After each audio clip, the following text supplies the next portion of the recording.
Hey everyone, Brian here from Vintage Classic Specialist. Happy Friday to everyone. Hope everyone's had a great week.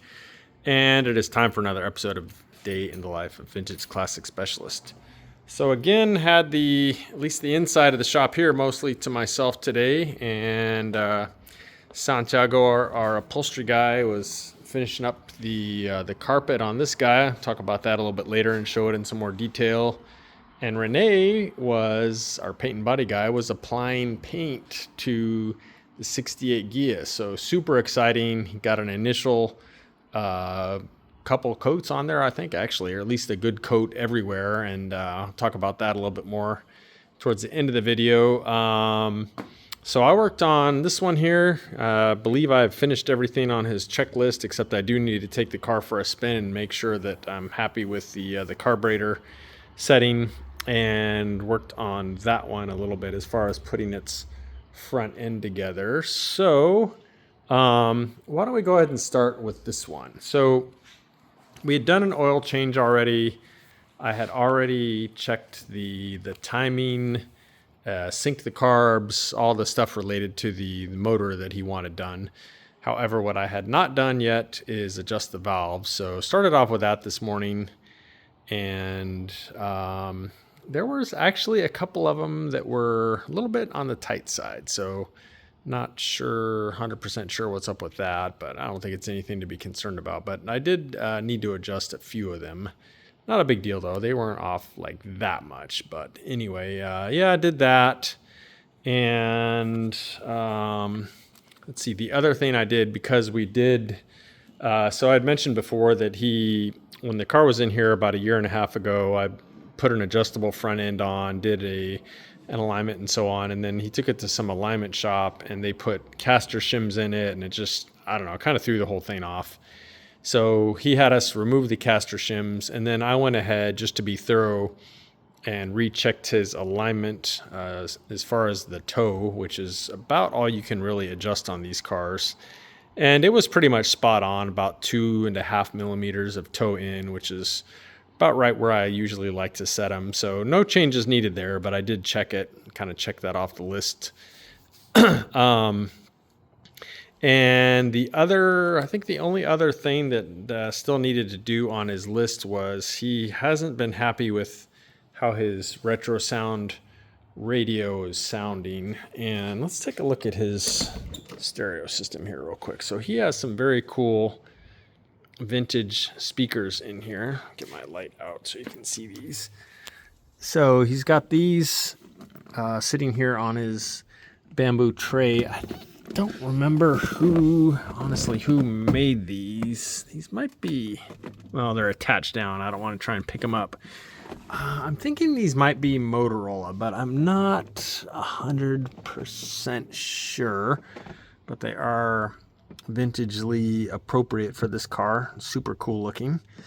And then in the back, he also has some other an accessory speaker that you can see there. Also don't know who made that one. I'm not like a big accessory guy, so some of these accessories I recognize them, but I couldn't tell you who made that, and I can't quite read the label on it. But anyway, yeah, so he's got some cool accessory speakers in there, and they are hooked up to a Bluetooth retro sound radio there. Anyway, he had mentioned that he wasn't really happy with the sound. So I just spent some time fiddling with the settings on the stereo.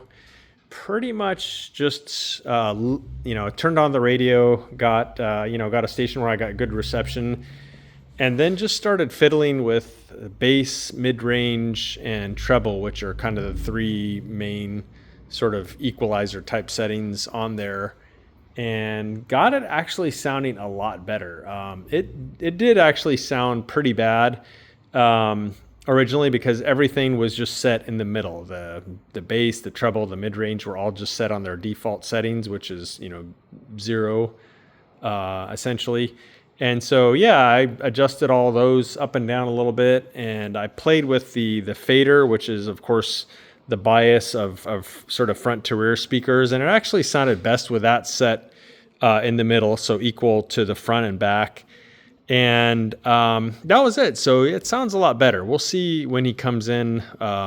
We'll, turn the radio on and see if he's happier with how it sounds. I don't know what else I can do. I suspect that part of the sound quality issue is these vintage speakers. Even if they have new drivers in them, I'm guessing they're probably just like a single driver in each of these speakers versus more modern speakers that have like, essentially like a little speaker that's the sort of mid-range or bass, and then maybe some little tiny ones that are treble and stuff like that. It's hard to get a very broad range out of a single driver. So I'm guessing that these vintage speakers are probably not helping matters. But anyway, I got it sounding as good as I thought that it could.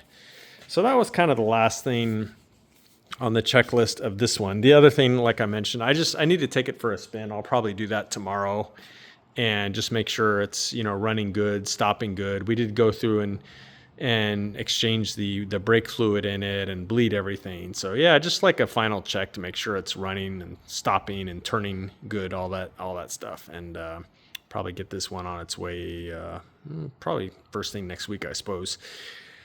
So did that, and then turned my attention to this beauty. And I had this morning I picked up a bunch of parts from Wolfsburg West to install the front suspension on here. So things that I just hadn't thought to buy yet. So all of the various lock plates and so on that hold the front suspension to the chassis and, help secure the steering box bolts and all that stuff. So we like to use those, on a nice car like this. It's a restoration or partial restoration.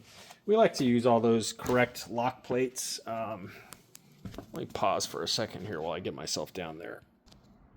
Okay, there we go. So if you don't know what I mean when I say lock plates, I'm talking about these metal, basically like sheet metal bits here that have a little tab that you bend up to essentially secure the bolts. It pretty much does the same thing as like a lock washer on these bolt heads, but this is how they did it back then. So yeah, we like to use those, and luckily Wolfsburg West makes really nice reproductions of all these various lock plates that go on the front suspension. So later cars, ball joint cars, didn't use lock plates. They actually did use a lock washer, but yeah, the early ones, the link pin cars did use those.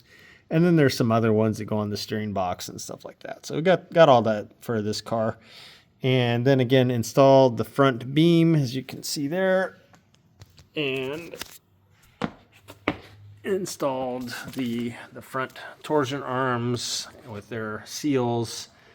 And that's about as far as I made it with the actual install.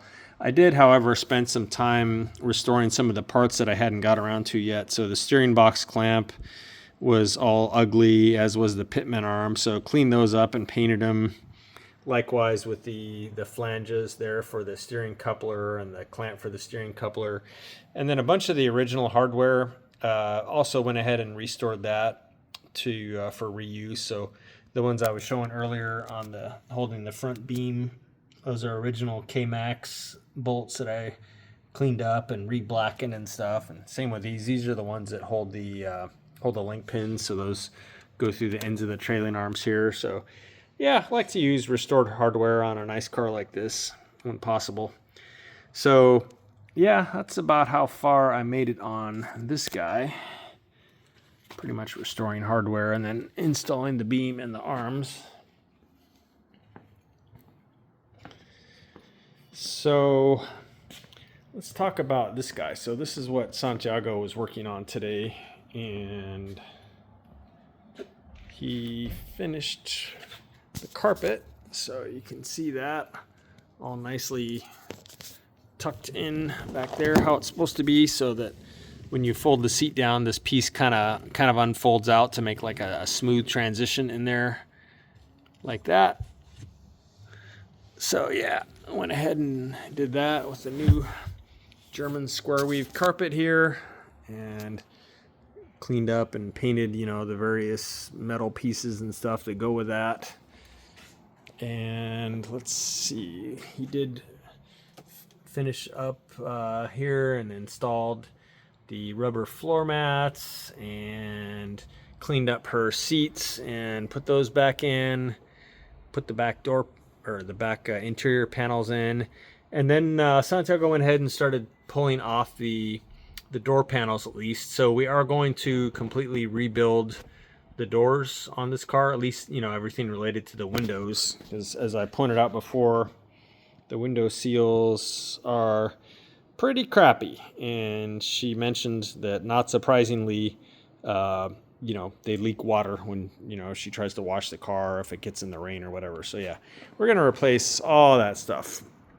And I got a whole nice pile of parts there from Wolfsburg West. It's pretty much everything we need to do that. So yeah, Santiago started pulling the door panels and stuff and helping out with that job.